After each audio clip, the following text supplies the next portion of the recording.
Hello, everybody. So this week, me and my wife went up to our nation's capital, Ottawa. We're Canadian, just so you know. So we've traveled up to Ottawa to go see Korn and Gojira. It was a nice little trip. Very nice to see Ottawa again.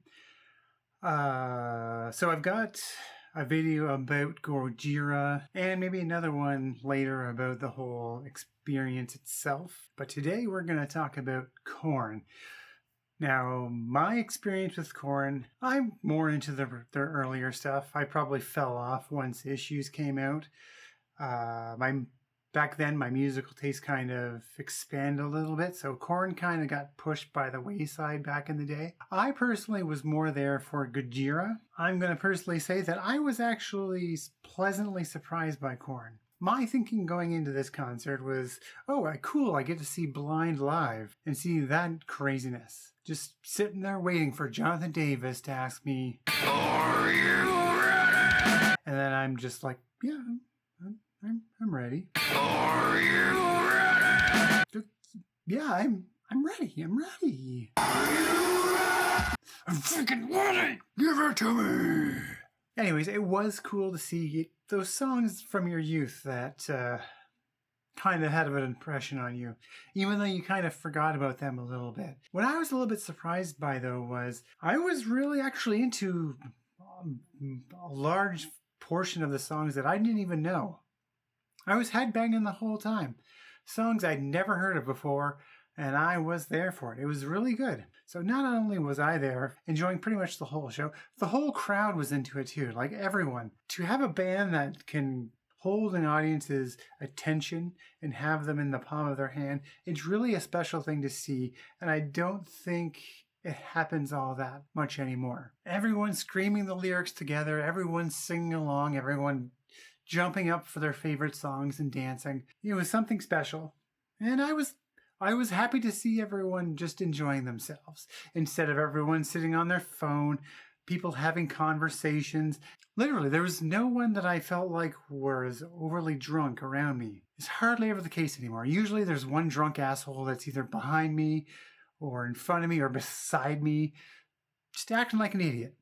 We didn't have that here. Everyone seemed to just be there for the music. And to me, that was just a different experience. And I'm glad that that happened. I think the reason for that, though, is there's a lot of emotion behind Korn. Specifically, Jonathan Davis's both vocals and lyrics. They kind of hit perfectly together. The lyrics have something very emotional and raw to say, and the vocals match that energy. So everyone, for the most part, were just emotionally invested to those songs. And to actually compare Gojira, although they put on an amazing show and the crowd was into Gojira, they didn't have that same energy.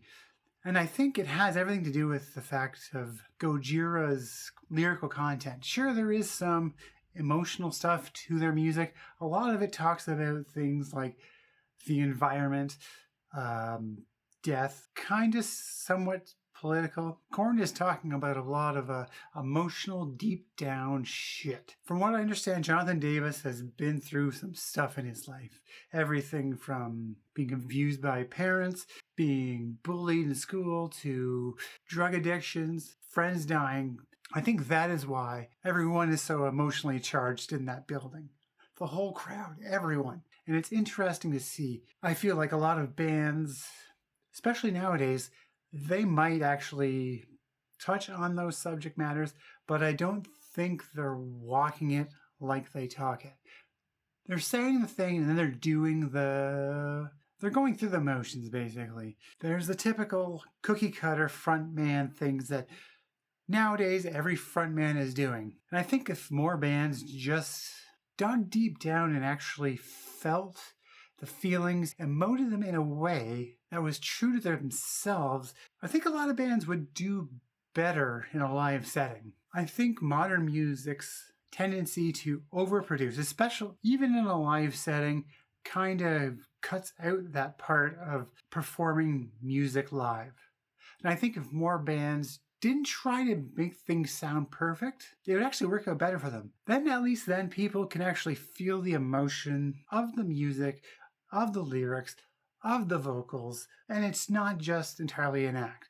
I'm sure Jonathan Davis has the moves. He does have the moves, really. So if I can give any tips for newer bands, please, for the love of God, get rid of the auto-tune, get rid of the backing tracks, get rid of the sequence drums. Just perform as raw and as emotionally charged as you can with the skills that you've got. Honestly, I feel like it's better if you can do that than if you can sound as close to the album as possible. Some of the best bands are the ones that are raw as hell in front of a crowd, that sometimes will just almost make it sound like they're making it up as they go along, that it's just a performance just for that crowd, just for that time and place. And I think that's what's so special about live music, or what can be special about live music. And I wish that more bands would do that. And for that, that's why I'm actually going to be listening to more Korn from now on. I'm going to dig deep into their catalog. And I think a lot of the people in that crowd that were kind of in my shoes are going to as well. So that's it. That's all I've got for this one. So you guys have yourself a good day, and bye.